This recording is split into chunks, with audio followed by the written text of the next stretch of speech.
네, 안녕하십니까. 안정무역으로 대응수사 김영원입니다.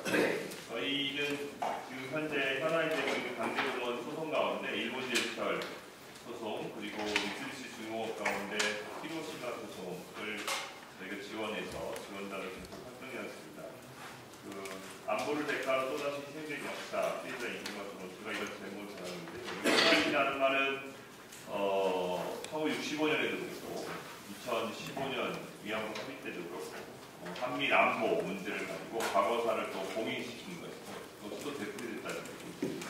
거기에 빠진 거는 개인의 피해자의 인권과 존엄이라고 하는 것인데 첫 번째 이번 박찬 대사님께서도 말씀해 주셨지만 제일 핵심적으로 제가 제일 깜짝 놀란 정확한 발언은 이것입니다. 대통령이 직접 기자 수상 앞에서 2018년 그동안의 정부 입장과 1965년 협정에 대한 정부의 해석과는 다른 판결이 내려졌다라고 공식적으로 선언한 것입니다. 한국 대법원의 판결을 일본 수상 앞에서 그대로 잘못됐다라고 이렇게 얘기하는 걸 어떻게 할 수 있는지, 이것은 구상권도 상정하지 않는다라고 누누이 언급드렸지만, 지금 이 윤석열 대통령의 기본적으로 대통령실에 있는 사람들의 모든 역사인식과 기본적인 한일관계에 대한 인식이 여기서 출발하고 있는 게 가장 심각한 문제라고 생각하는데요. 보수 언론도 계속해서 얘기하고 있는 건데 한 사람이 잘못된 판사가 2012년에 김능한 대법관이 내린 판결이 잘못됐고 그거를 이제 대법원에서 또다시 확정을 해줘서 한일관계가 악화됐다라고 하는 기본적인 인식을 깔고 있습니다. 그게 제일 저는 심각한 문제라고 생각합니다. 그래서 여기 인용을 했습니다. 일본 정부의 한반도에 대한 불법적인 식민지배 및 침략 전쟁의 수행과 직결된 일본 기업의 반인도적인 불법 행위를 전제로 하는 강제동원 피해자의 일본 기업에 대한 위자료 청구권은 65년 한일 청구협정의 적용 대상에 포함되지 않는다. 이게 가장 핵심적인 내용입니다. 아까도 고민정 최고님께서 말씀하셨지만 윤석열 대통령도 심지어 세 차례나 우리나라가 배상을 했다는 표현을 썼는데요. 대단히 잘못된 표현입니다. 대상이 아닙니다. 1965년 청구했던 뒤에 70년대에 이루어진 거, 그리고 2000년대에 노무현 정부 때 이루어진 것은 보상입니다. 보상. 한일협정 때 받은 청권 자금에서 피해자들의 몫이 있으니 그것을 위로금으로 지불한 거고, 또 보상의 범위도 대단히 적었고 액수도 적었습니다. 그런데 그것과 전혀 관계없이 개인들이 소송한 것이거든요. 여기 보면은 반인도적 불법 행위, 이거 청구협정에 안 들어간다라고 분명히 얘기되어 있는데 이 문제를 전혀 이해하지 못하고 있습니다. 판결문을 제대로 읽어봤는지 모르겠는데요.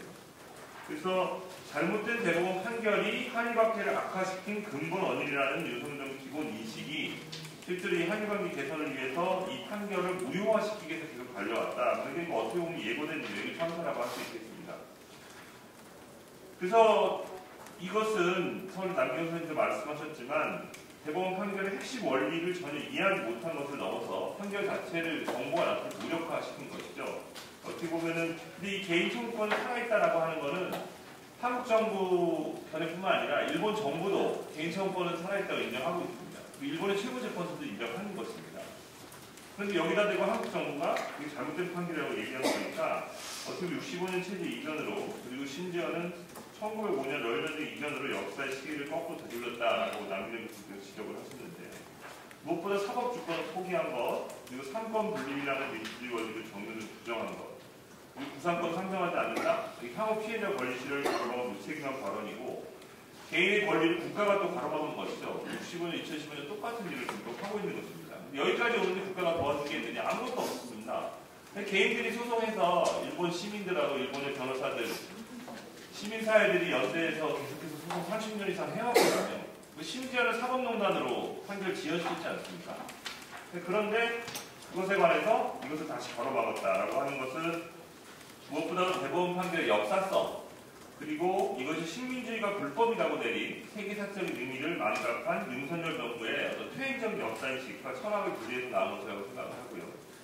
이 판결 오랫동안 지원해오신 일본의 시민들도 엄청나게 지금 분노하고 있습니다. 자신들이 90년대 후반부터 이분들 다 도와가면서 판결을 얻어냈는데 일본에서 졌지만 한국에서 맞추는 얘기였는데 65년 체제를 극복했는데 같이 어떻게 이런 판결을 내릴 수가 있느냐. 일본 시민사회도 엄청나게 분노하고 있습니다.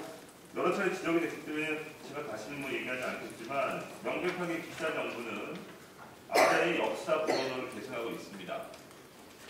조선반도 출신 노동자 문제 그리고 역사인식에 관한 역대 내각의 입장을 전체적으로 계승한다는 말을 계속해서 반복하고 있죠. 3월 6일 발표 이후에도 그리고 공식 기자회견에서 얘기했습니다. 근데 기가 막힌 것은 사죄의 시효자도 반성의 비읍자도 얘기하지 않았는데 이거 사죄하고 반성이라고 누가 얘기했는지 아십니까? 김태호 차장이 몇 번이고 얘기했습니다.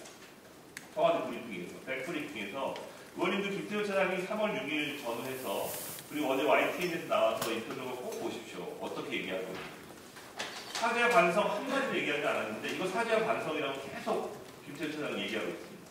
외교부도 얘기하고 있습니다. 저 사람들은 사죄 아니라고 얘기하는데 한국 정부에서 계속 사죄라고 얘기하고 있습니다. 얼마나 기가 막힌 노릇입니까? 백브리핑 꼭 봐주십시오. 이 사람은 김성환 실장, 김태호 차장, 예, 박진 이 사람들 백브리핑 꼭 체크해서 봐주십시오. 3월 6일 전후로 해서. 근데 그것도 저도 그 얘기 듣고 기가 막혔는데요. 기시다 총리가 아주 윤석열 대통령 앞에서 옛 조선반도 출신 노동자분들 이렇게 표현을 썼습니다. 실제로. 그거 보고 가만히 있습니다. 정상회담한테 어떻게 이런 용어를 그냥 스스로 내버려뒀는지 이해가 안 됩니다. 이건 도대체. 그 이주노동자라는 얘기 아닙니까? 그냥 외국에서 돈 벌러 노동자. 그걸 그대로 공유해 줄 꼴이 되는 거죠. 다시 어떻게 얘기할 수 있는지. 그리고 아시다시피 3월 6일 발표된 이후에 즉시 일본 국회에서 강제노동 역사를 일본 외무상이 답변이라는 것이 그것도 유신회 일본 우익이 질문한 것을 답변으로 부정했죠. 그리고 그 며칠 뒤에 또 독일에서 갑자기 평화선언이 철거됐습니다. 이런 것을 보면 전체적으로 역사인식하는 역대 내각의 입장을 계승한다는 기시다가 계승한다는 건 명확하게 아베 내각의 역사인식이 맞습니다. 그리고 다시는 후대에게 사죄하는 숙명을 지우지 않겠다는 것을 그대로 실천한 것이 이번에 반영된 것이라고 생각합니다. 아마 좀 있으면 4월달에 일본에서 지방선거, 총선거가 있는데요. 기시다 내각 지지율 엄청 올라갈 것이라고 생각합니다. 이런 문제가 너무나 심각한 일입니다. 세 번째인데요. 지금 외교부에서 김태호 차장도 어제 나와서 피해자들의 의견을 수렴받고 반영했다 이런 얘기를 계속해서 하고 있고 많은 수의 피해자들은 동의하고 있는데 마치 시민단체 아니면 길거리에서 무슨 집회하는 사람들은 일본용으로 말도 안 되는 얘기 하고 있다. 일본은 그러지 얘기하고 있고 엄청나게 심각한 얘기들을 쏟아내고 있는데 제3자 면제를 해서 외국에서는 엄청나게 피해자들 의견 수렴을 했다고 얘기를 하고 있는데요. 실제로 이미 정해진 결론을 두고 일정에 맞춰서 이루어진 것입니다. 유민우 신문 인터뷰 통해서 윤석열 대통령이 말씀하셨어요. 자기가 후보자 시절부터 제3자 면제를 생각했다. 이거 예정된 결론 아닙니까? 이걸 가지고 심지어 이거 실제로 중앙일보에서 보도가 됐던 것인데 3월 10일 날 WBC 한일전 참관하기로 예정돼 있었다고 하더라고요. 검토까지 실적을 했다고 합니다. 그런데 그날 중앙일보 오전에 기사가 났는데 대통령실에서 압력을 넣어가지고 경호 문제라고 내렸습니다. 인터넷판에는 오전에 내려졌고 신문에는 남아있습니다.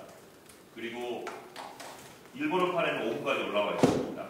WBC 한일전을 기시다도 야구선수 출신이고 대통령도 충암고등학교 출신이라서 둘이 야구 보러 가가지고 시구는 대통령이 한다 이런까지 실적 검색을 했다고 합니다. 3월 11일로 10일 예정됐습니다. 근데 여기 보면서 계속 뭐라고 그러냐 피해자들이 고령이기 때문에 빨리 이거 해결해야 된다고 얘기해요. 근데 정작 당사자 3분은 반대하십니다. 최고령인 당사자 3분은. 물론 유족분들도 고령이십니다. 지금까지 뭐 했는데 2월달 들어서서 저희가 1월달에 국회 토론회 불속적으로 끝나고 정부가 상담을 발표하지 않았습니까? 외교부가 피해자들 만나려고 저희 대리인단체에서 엄청나게 괴롭혔습니다. 하루에 4번, 5번씩 전화를 해대면서 연락처 달라고 그러고 결국에는 저희한테 동의도 받지 않고 개인적으로 수소문해서 사실 이것도 개인적으로 그리고 또 이만할 수도 있는데 찾아내서 집까지 찾아가고 막 그래서 외교부 당국자들이 만난다고 했습니다. 유족들 만난다고. 근데 피해자들이 고령이기 때문에 속도감을 내야 한다. 이게 얼마나 주관적이거든요. 실제로는 3월달에 정상회담 가기 위해서 다 맞춰놨습니다. 그나마 저희들이 계속 미뤄서 2월 28일 날 외교부장과 만났습니다. 그리고서 3월 10일 예정되고 일주일 정도밖에 미루지 못했는데 이거 정해놓은 수순에 따라서 진행한 것입니다. 그리고 외교부가 피해자들 만나서 설득한다, 설명한다고 얘기하죠. 이춘식 할아버지 만나러 와가지고 서민정 국장 와가지고 5분도 얘기 안 했습니다. 할아버지 판결금 한국으로부터 받으셔도 문제 없습니다. 늦게 찾아와서 죄송합니다. 판결금 받으실 수 있습니다. 그 다음에 신규선 강대동재단 이사장 찾아와서 저희들이 일본하고 사죄 배상 받는 건 좋겠지만 불가능한 최선보다는 가능한 최악으로 할 수밖에 없습니다. 받으십시오. 받으셔도 됩니다. 그 얘기하고 딱 끝났습니다. 생각해 보시죠. 유족분들도 고령이시거든요. 근데 2억 준다고 하는 겁니다. 한마디로 얘기하면. 그런 식으로 회의하는 겁니다. 이거 위안부 피해자들과 똑같습니다. 사실은 그분들도 자기 아버님께서 강제동원 당하시고 유족분들도 고생 많이 하셨지 않습니까? 우리 그분들 70, 80대 고령이십니다. 그분들이 외교부 당국자 공무원들 30명씩 찾아와가지고 얘기하는데 못 받는다는 얘기 거절하기 쉽지 않습니다.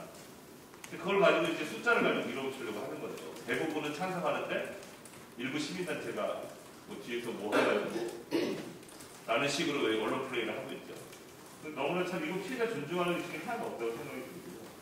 그래서 이 피해자 의견 수렴에 대한 요식행위라고 하는 것이 어떻게 보면 역사를 청산하는 것이 아니라 피해자를 청산하는 데 몰두한 피해자를 청산하는 건 아닌가 생각하고요.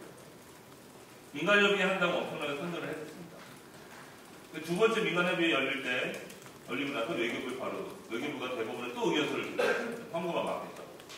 그러니까 결국에는 윤석열 정부가 처음부터 얘기했다면 피해자의 의견 수렴이고 권리 실현이고 하나도 관심 없고 3월달 이내로 빨리, 원래는 작년 연말이었죠. 연말에 일본을 만나 계속 이루어졌습니다.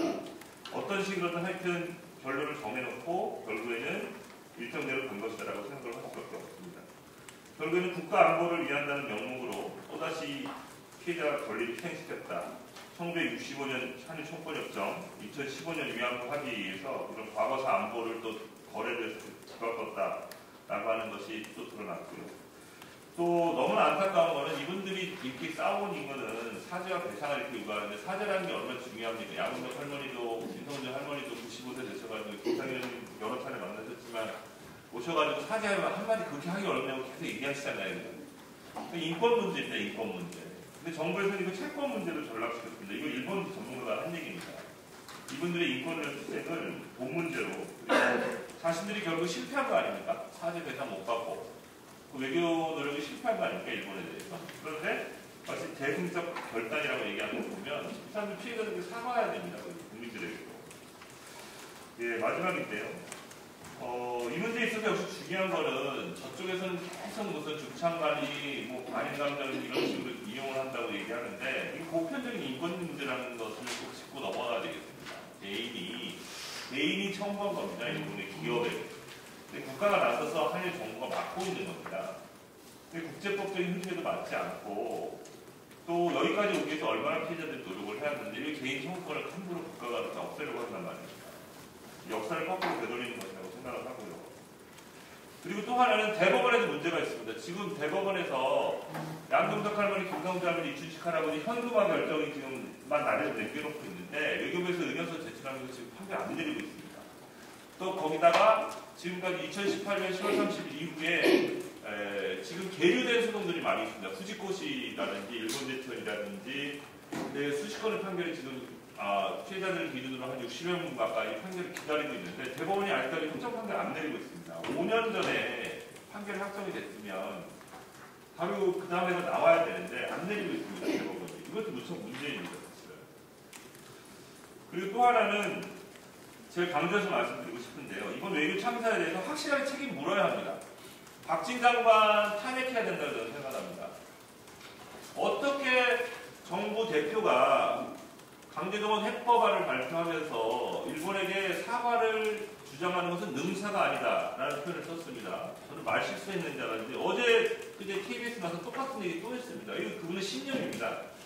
그리고 김태우 차장 계속 TV에 나와서 일본은 20번 사과했다라고 얘기를 하는데 명백하게 강제동원 사실에서 사죄한 적 없습니다. 위안부를 명시적으로 적어서 그런 식으로 사죄한 적 없습니다. 그 사죄하면 뭐합니까? 그 다음날 피해자들한테 사과할 생각 할 것만큼도 없다. 아베가 얘기하는데요. 사죄라는 건 어떻게 보면 이 과거사 기본 원칙이 가장 첫 걸음입니다. 첫 걸음. 그 뒤에 사죄의 증거로서 대상이 따라야 하고 거기에 따라서 교육해야 되고 그래야 되는데 그런 것들 하나도 하고 있지 않습니다. 오히려 거꾸로 되돌리고 있는데 어떻게 그것을 사죄한 숫자만 따져가지고 믿을 수 있는지 이해할 수가 없습니다. 그리고 일본에 대한 이런 저자세에게 계속적으로 주도하는 김성하 실장, 김태우 차장 이분들 그만두셔야 됩니다. 제가 누누이 강조드리는데 특히 김태우 차장 지소미아 밀치도 추진하다가 잘리신 분 아닙니까? 지소미아 정상화됐다고 되게 감개무량하다고 얘기하더라고요. 이거 어느 나라 사람인지 모르겠어요. 이분 진짜로 보면은 일본 외무성이나 우리나라에 와 있는 일본 대사관에 주일 대사, 그러니까 한국에 있는 주일 대사관의 직원처럼 말합니다. 60원의 청구협정 이 문제에서 잘못됐다 대법원 판결이. 일본 사람들은 그렇게 이해하고 있어요. 왜 이렇게 일본 사람들 이해를 잘 하시는지. 그리고 나서 어제는 무슨 얘기를 했냐. 길거리에서 그렇게 얘기하시는 분들 일본이 하나도 들어주지 않은 요구만 하고 있다. 한일 관계가 악화되는 걸 원한다. 길거리에서 요구하시는 분들 여기 민주당 의원님 계속 전국민주에 떼차를 해야 되는데 그런 식으로 매도하고 있습니다. 일본 정부를 존중하는 마음의 100분의 1이라도 피해자들에게 아니면 한국 시민들에게 국민들에게 보여야 되지 않겠습니까? 이런 분이 저는 이 정책의 중요한 결정을 놓는데 이건 도저히 용서할 수가 없습니다. 강력하게 이 장관 탄핵 이분들 물러나게 해야 합니다. 그리고 뭐 계속 얘기하시겠지만 이분들 말고도 전체 강제동원 피해자의 포괄적인 구제를 위한 특별법의 논의가 본격적으로 이루어져야 된다고 하는 거. 그리고 후쿠시마 핵오염수, 사도강사 문제, 반도학살 올해 100년입니다. 이 추모 사업까지 지금 특별법도 발의가 된 걸로 알고 있는데요. 이번에 가서 한일관계 현안화돼서 한일 신념대 앞으로 강화해내갈 필요가 있다고 생각합니다. 그리고 마지막에 굳이 인용한 것은 이 2018년 대법원 판결에서 김재혁, 김선수 두 대법관이 고충 의견을 일부러 쓰셨거든요. 거기 나와 있습니다. 뭐 앞선 부분은 얘기했으니까 얘기하고요. 생략하고요. 이분들이 강제동원에서 인간으로서의 존엄과 가치를 존중받지 못한 채 온갖 노동을 강요당했던 피해자의 원고들은 정신적 손해배상을 받지 못하고 여전히 고통받고 있다. 대한민국 정부와 일본 정부가 강제동원 피해자들의 정신적 고통을 지나치게 가볍게 보고 그 실상을 조사, 확인하는 노력조차 하지 않은 채 청구권협정을 체결하고 있을 수도 있다. 청구권협정에서 강제동원 위자료 청구권에 관하여 명확하게 정하지 않은 책임은 협정을 체결한 당사자들이 부담해야 하는 것이고 이를 피해자들에게 전가해서는 안 된다. 근데 결국에는 피해자들이 이 판결을 얻어냈는데 또다시 피해자들에게 부당한 선택을 강요하고 아무 돈이나 받고 끝내시라라고 하는 거죠. 근데 이런 부분에 관해서 저희가 이 대법원 판결의 역사적인 의미에 대해서 아무리 강조도 지나침이 없는데 이 부분을 정말 철저하게 한국 정부의 공식적인 입장은 무엇인지 대통령이 발언한 의미는 무엇인지 장관은 어떻게 생각하고 있는지를 계속해서 따져야 된다고 저는 생각합니다. 아니면 이런 식으로 대법원 판결을 지키지 않으면 탄핵해야 되는 거 아닙니까? 저는 이렇게 생각합니다. 이상입니다. 네, 고맙습니다.